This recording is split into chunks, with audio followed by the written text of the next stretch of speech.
Enemy or friend? Nemico o amico? During the American Revolutionary War, a Baptist pastor called Peter Miller was good friends with General Washington.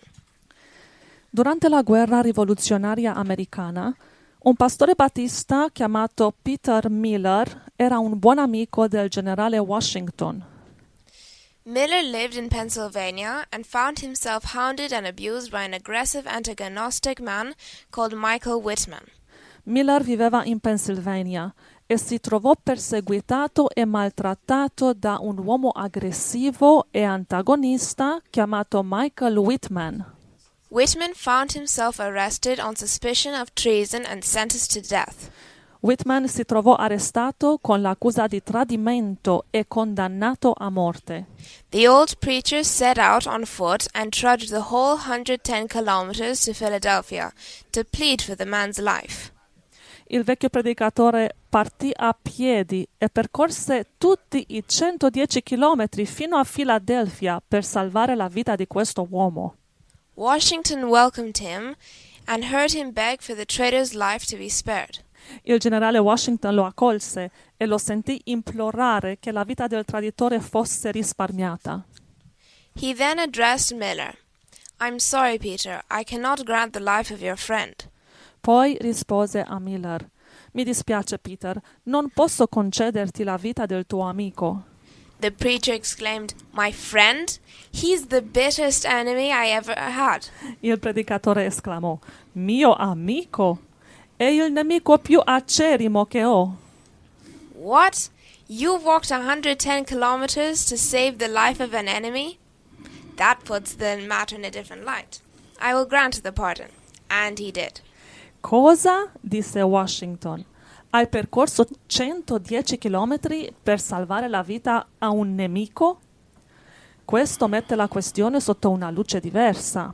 Concederò il perdono. E lo fece. The next day, Peter Miller took Michael Whitman from his cell on death row, back to their home in Pennsylvania, no longer as an enemy, but as a friend.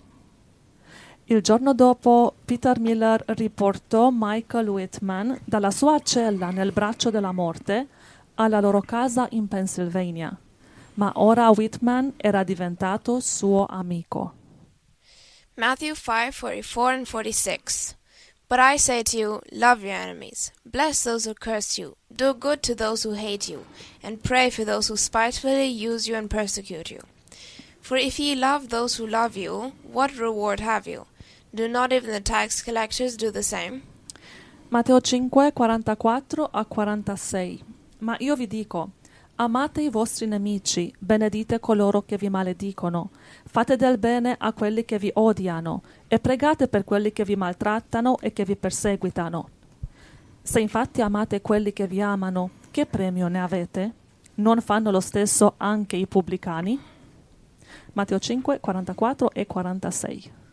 Amen. When when you first told us the story, you said for a friend it's normal to expect that, but for an enemy it's not. That's why he pardoned him. Quando abbiamo sentito questa storia per la prima volta, avevamo detto per un amico è normale fare un sacrificio così, di camminare 110 chilometri, implorare per la sua vita, quindi è una cosa naturale che anche ti aspetti da parte di un amico, ma per un nemico è una cosa che non succede, raro, e quindi è speciale.